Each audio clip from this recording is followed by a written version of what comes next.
Hi, this is MIcornus Phokane, the leader and the founder of Church Governance Solutions. We are a ministry that restores godly order in the house of the orderly God. And we believe strongly that you learn out of this. And those of you who are church leaders and church members, and of course, pastors and ministers of the gospel, this is the platform for you.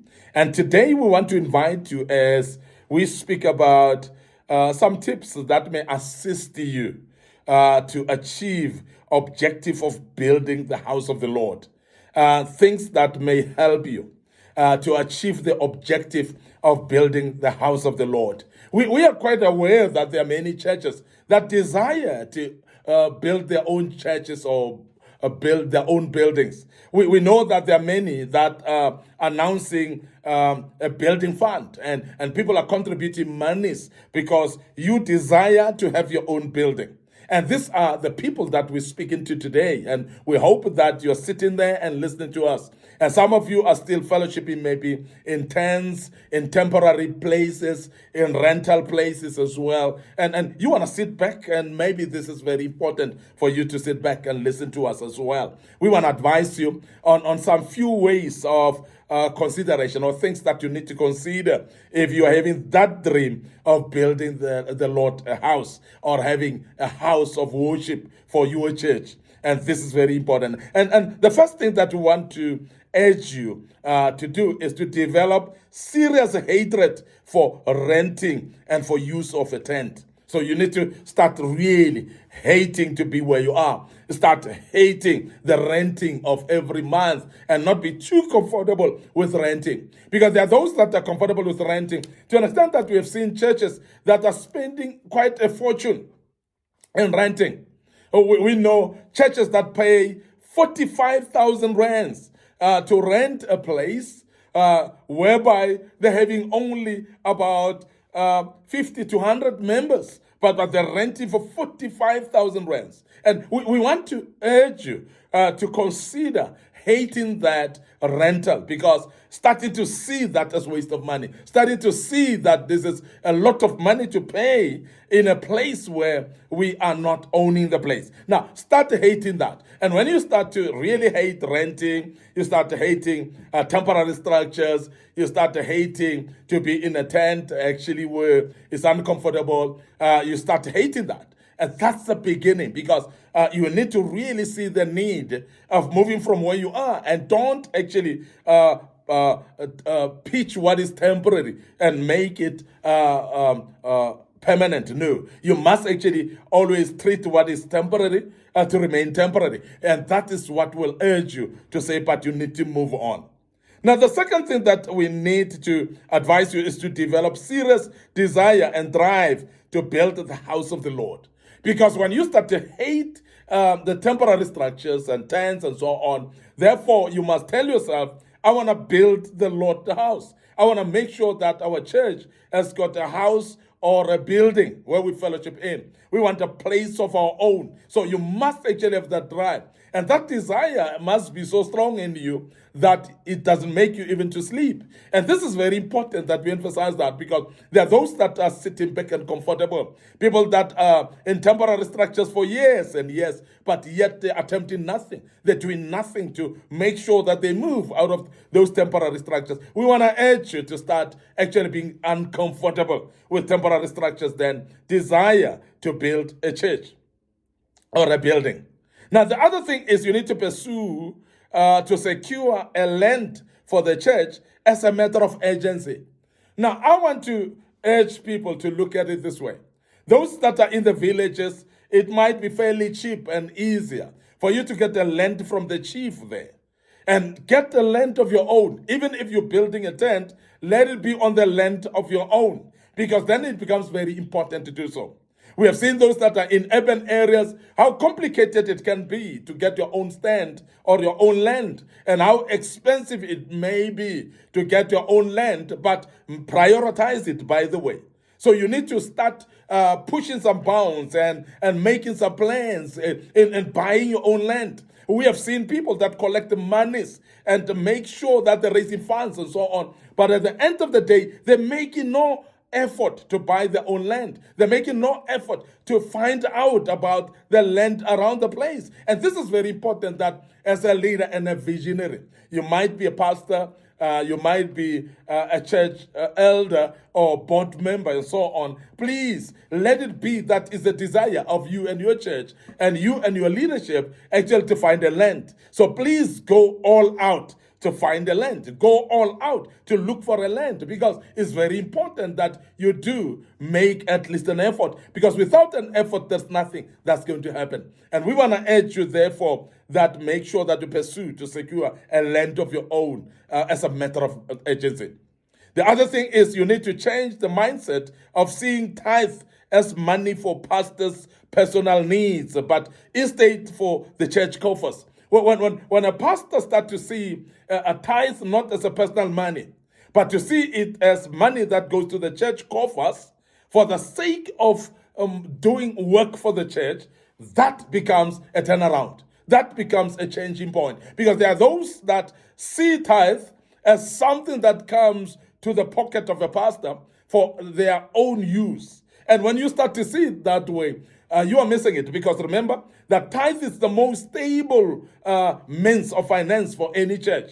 And as a result, is the money that you can be able to budget, is the money that you can be able to set up plans with. It's the money that you can start pursuing to buy a land with, because you can actually make negotiations with the landlord somewhere and to say we want to purchase the land, and you can promise them a certain amount per month, because you would be knowing how much tithe comes to the coffers of the church. But when you are still treating tithe as your personal money, you're still very far. My brother, you're still very far. My sister. So as a pastor, you need to start to see tithe coming to the coffers of the church and used for the use of the church. And you yourself, if you say, where will I get money?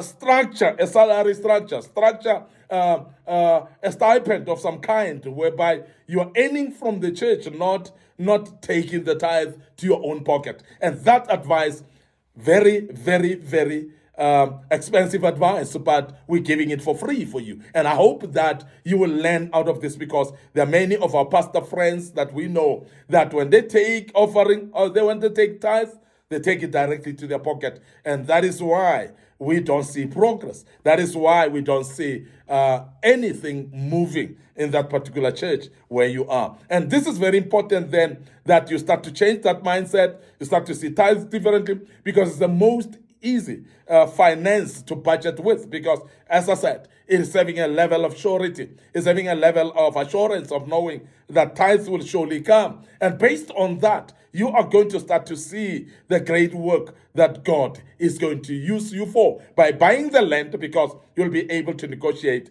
with a stable sources of finance in the church, and tithe is just that.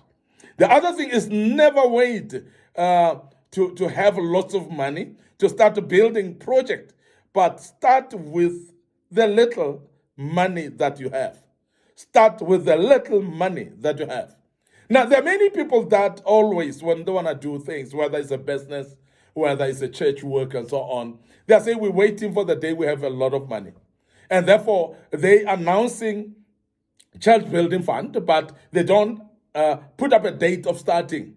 Remember that when you've announced a church building fund and people are contributing, the little that comes in, start buying bricks, start putting things. When people see that you've bought this and there are some bricks there, there's a sand delivered there, there are some cements already that are there, people get actually more activated. People get more motivated to give actually even more. And that's the only way you're going to succeed. And you can't wait and say, until we have a lot of money. There's no day that you'll have a lot of money in your hands. And that is why we want to emphasize that please don't wait until you have lots of money. But in the very same meantime, please make sure that you are investing in the same little money that you have and start getting the project moving. And the more you get the project moving, people look at it. And even those from outside that would love to contribute as donations, that would love to support you with sponsors and so on, they want to see a project going. Remember that people don't sponsor something that they don't see. And that is why even when you borrow money from the bank, for business, they want to see the business going. They don't want you to say, I'm having a business idea. They want to see the business itself running. And that's the same with the church as well. So make sure that you are actually building or putting up some materials that will ensure the people that something is happening at least. Don't wait until you have a lot of money. Use what you have at that particular time. The other thing is you need to give frequent financial updates to the church members, assuring them of good use of their finances.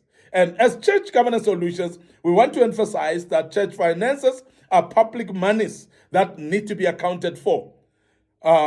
Church finances are belonging to the public, so therefore they must be treated as such. So it is very important then to do audits on the monies. It's very important also to do financial reports. And those financial reports, they need to be given feedback to the people. And that is the reason why the people that contribute their money and given feedback, they want to contribute more because they know that their money is in good hands. Their money is in good use. So this is very important that you keep frequent financial reports and updates to your people so that while they're contributing, they may know that we've contributed this much, we have used this much to do this, and this is what is remaining. And this is very important because it will urge the people to give even more. We want to emphasize as Church Governance Solutions that please update the people with their monies. The other thing is you need to encourage members to tithe by not demanding too much from tithers. Instead of contributions, be encouraged to come more for non-tithers. And what we mean with this is that those people that are tithing, don't overburden them. So please allow them space because they are tithing, and let them actually tithe more and continue tithing. And those that are not tithing, encourage them to tithe by telling them, the tithers, you don't demand anything more from them. And that is the reason why you want to get people more into tithing, because it is actually budgeted for. It's something that one can actually budget for building of the church, because you don't know how much you're expecting, because there will be it will be depending on the number of people that are tithing every month. So this is very important that we emphasize that. So encourage the tithers at all times. Don't demand much more from them. And as they tithe, let it be adequate, actually, that they continue with tithing so that we can be able to use in the church. You need to reduce other projects that may need money as well, in order to focus on the building project if you're having a building project. So I want to advise many pastors, many ministers of the gospel, many visionaries, that when you are focusing on a building project, start looking where you can cut costs. So in other words, those projects that will demand money, start maybe suspending them up until you build, because you will be able to actually do them better even in a building later. Suspend them now, don't rush them. And that is the reason why I advise there are those conferences that are very expensive, and to maintain, to run. If you have to cut cost from that conference, make it shorter in days. Maybe you used to run it for 7 days. You want to make it for 3 days this time around. Or you want to cut it off for a while, maybe for 1 or 2 years, while you're recovering your finances to build. All that, nothing wrong. It's actually just the wisdom that you can apply as a man or woman of God in making sure that you build a church of your own. We want to end up here today. Your host, MIcornus Phokane. I'm the leader and the founder of Church Governance Solutions. Remember, we're restoring godly order in the house of the orderly God. Our social media platforms as Church Governance Solutions, Facebook page. So please like it and make sure that you click notification button on it. My personal Facebook page, MIcornus Phokane. Also, I post this ministry work on it as well. So please like the page. Make sure that you follow us there. And we're having also a YouTube channel. It's under Young Men Empowerment Forum. So make sure that you click subscription there and you like it as well. Click notification button as well, because that will actually make you reminded when we've posted videos of this kind. Our TikTok TikTok account, a very buzzy account as well. Very key that you advise people to visit it. And also, we want to urge you to share our social media platforms, maybe via WhatsApp, via Facebook Messenger. It could be through an email to those that are interested in listening to us, because that may be helpful for them as well. Till we meet again, we want to remind you that we restoring godly order in the house of the orderly God. Allow me to check out right here and say cheers for now.